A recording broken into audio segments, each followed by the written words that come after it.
friends, welcome to a new lecture today on silicosis. Silicosis is also, I'm just going to tell you about the one-liners of silicosis, actually 5 or 6 one-liners which are asked in exams.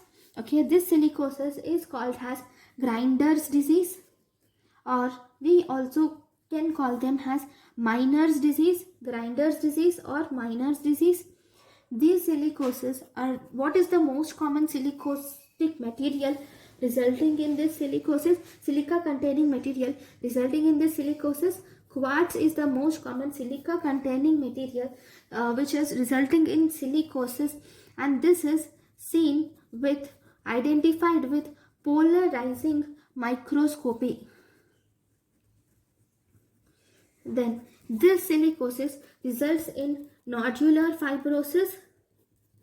Then it causes eggshell calcification. It results in nodular fibrosis. It causes eggshell calcification. This silicosis increases the risk of tuberculosis and cancers. So this is about silicosis. Then we have the next disease, which is coal workers pneumoconiosis. Coal workers pneumoconiosis. See, in this coal workers pneumoconiosis, first we have asymptomatic individuals. This in first thing is asymptomatic anthracosis.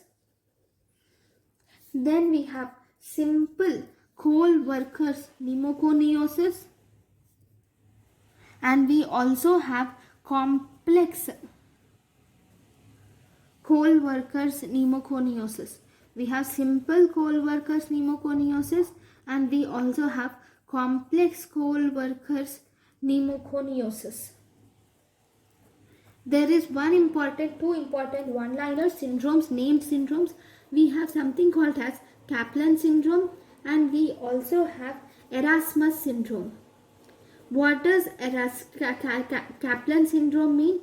Kaplan syndrome is coal workers pneumoconiosis, coal workers pneumoconiosis, or it can be silicosis also. Along with rheumatoid arthritis, we call it as